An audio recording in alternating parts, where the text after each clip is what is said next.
Cavalcade of Kings. George III, Part 2.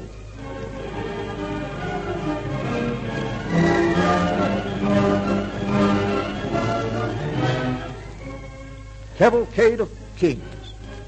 It is the year 1765 and the 5th year of the reign of George III. He'd lived a very simple life with his wife, Queen Charlotte, who shared her husband's love of the country and farming. George was honorable and religious, but he wanted more than anything to choose his own ministers. His hatred of the Whigs was shared by the people. George never saw the greatness of Chatham and turned this great statesman and his contemporary, the Duke of Newcastle, out of office as soon as he could. In 1763, he made peace with France, retaining Canada and other concessions for which England had fought so bitterly for 7 years. George's blunders caused much trouble at home, but the worst mistakes he made were in dealing with our American colonies. At the moment, we find the king conversing with his prime minister, George Grenville. Chatham, that name, I'm tired of hearing it. He is a very capable man, sire. Capable, but untrained. I admit, Grenville, he threw himself into the task of making England successful where before she had failed. I don't wish to detract from his achievements, but to attribute to Chatham all that our armies have accomplished in India and Canada is absurd. The people regard him as the savior of England, sire. Robert Clive and Hawke, products of Chatham's genius. Wolfe's conduct at Rochefort, where he alone emerged with any credit, was surely not inspired by Chatham, who had blundered so terribly. Is it not a reflection on Amherst's valor and strategy to say that he would not have effected the capture of Louisbourg if Chatham had not been in office? He's an actor, a demagogue. I do not like his high-flown phrases and the theatrical attitudes, nor his preposterous assertion to the Duke of Devonshire, I know that I can save the country, and I know no other man can. Oh, the audacity of the fellow. Chatham was called to the ministry by the people, sire. They worship him. Enough of Chatham, Sire, are you not feeling well? No, Grenville. For weeks now I've suffered the most agonizing pain in my head. It comes and goes, but never leaves me entirely in peace. Sometimes I think it will drive me mad. Sire, I beg of you to consult your physician.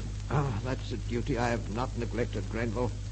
His medicine has not improved my wretched condition, but his words have prepared me for the worst. Grenville, a terrible shadow hangs over your king.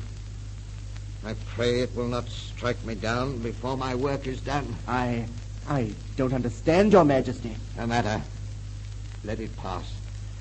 We have important business to discuss. Sire, I beg of you to rest. You work too hard. The strain of the war. Yes, the war and its reaction on our American colonists.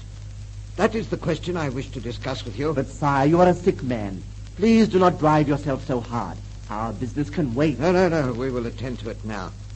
It is of the greatest importance to the state. My illness of none but to myself. As you will, sire.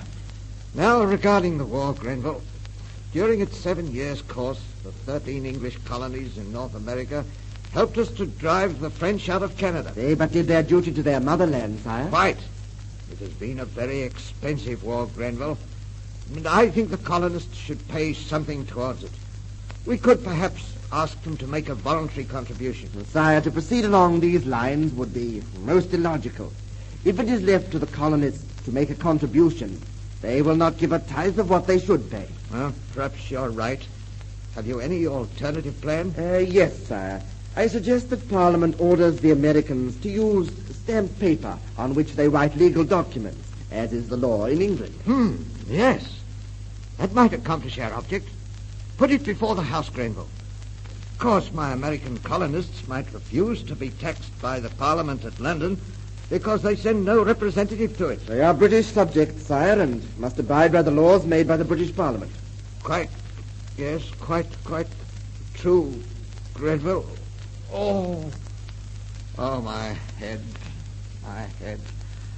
The hammers of hell are beating a tattoo upon my brain. I can't stand it, Grenville. It's driving me mad. Mad like Margaret Nicholson, who tried to stab me 2 years ago. Grenville! My enemies weren't satisfied with that. Now they're trying to poison me. Poison me, do you hear? Oh, sire, I beg of you to calm yourself. No one is trying to poison you. They are, I tell you. Those cursed apple dumplings they set before me at luncheon were full of poison, but I didn't eat them. No, Grenville. I was too cunning for my would-be assassins. I placed them in my napkin and later buried them near the sundial in the gardens. But they were poisoned, I know it. Apple dumplings. They've often puzzled me, Grenville. How does the apple get inside the dumpling? Answer me, or I'll... Oh, my head. Oh, God, my head.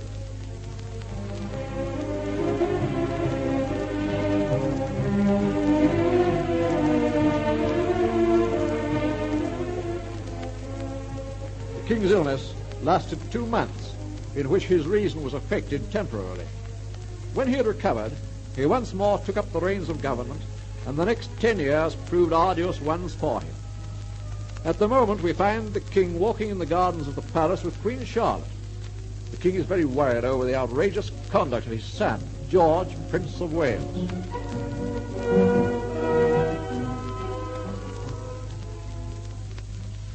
Aren't the roses beautiful this year, George? Very beautiful, Charlotte. Would that decency and morality thrived in the heart of our son as the roses thrive in our gardens. And I fear he is degenerating into the most polished young blackguard in London. It's the profligate creatures he associates with. Have patience with him, my husband. He's so very young. Patience? He's just a vain, selfish, pleasure-loving, vicious young rake. He needs a sound thrashing to bring him to his senses. George, something is underlying all this. What has he done to cause you to speak so harshly? What has he done? I'll tell you, although it's not a fit subject for your ears. Some time ago, he became entangled with a Mrs. Robinson, an actress who obtained a bond from him for £20,000 and letters which he threatens to make public. The woman's a vile blackmailer. She should be exposed. My poor boy, how terrible that he should have fallen into such a creature's hands. Save your pity, Charlotte. He's not worth it. But what are you going to do? This woman must be punished. And make the name of the Prince of Wales stink in the nostrils of every decent man in Europe? But, George, we must buy those letters from her. Do anything to save our boy's reputation. She has her price, I suppose. Yes, a peerage. What? Would you care to receive her at court? George, even to think of such a thing is an insult to me. Is there no other way of getting the letters? Yes. Failing the peerage, she says she's willing to surrender the bond and the letters for £5,000 and an annuity of £400. You'll agree to her terms, George. You must, for our boy's sake. I have every intention of doing so, Charlotte, my dear. God bless you, George. I don't think you'll regret your action. Perhaps our son will profit by this lesson and alter his unconventional mode of living. I hope so. If he doesn't, the court of England will become a cesspool of vice when George IV mounts the throne.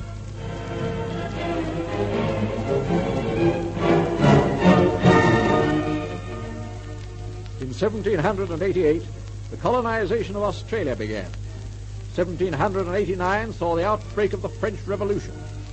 Later, England declared war against the French.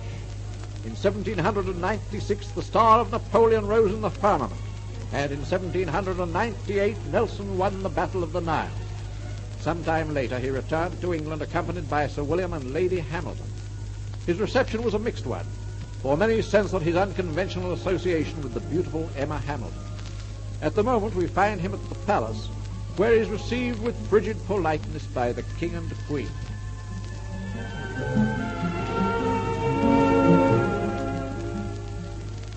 My lord, you acquitted yourself nobly at Cavalcade. The sinking of the French fleet was a magnificent achievement, and one of great naval importance to England in this regrettable war. I, too, would like to add my congratulations and thanks to those of the king. You are a very brave man, Lord Nelson. Your wife must be very proud of you. I thank your majesties for your kindness, but I have only done my duty. As for Lady Nelson, yes, she is very proud of the fact that her husband has been raised to the peerage, but for no other reason. My lord, sarcasm is the wit of fools. And what greater fool than I, your majesty, for counting on the friendship and understanding of the man for whom I have fought, and would have considered it an honor to die. Good deeds are soon forgotten, a moral digression seldom, if ever, and if a man once falls from grace, all will tread on him. My lord, society never forgets nor forgives a man for breaking the laws of decency and decorum. No, even though he be a national hero. I crave pardon, madam, for offending your majesty's susceptibilities, but I am a plain man who speaks plain words, and I say openly and for all to hear that I care nothing for the opinion of a society whose own doorstep is none too clean. And now, with your permission, sire, I will remove my unwelcome presence. Tomorrow I shall volunteer for active service again. The people may censor my morals, but they'll never be able to censor my courage. Would to God that woman had never been born to drag the name of one of England's greatest sons through the filth of the gutter. Sire, the woman you speak of so contemptuously may yet mold the destiny of this kingdom. Men who go forth to fight must have some ideal to fight for. Emma Hamilton is mine. Her love, the only reward I ask or shall receive for doing my duty to king and country.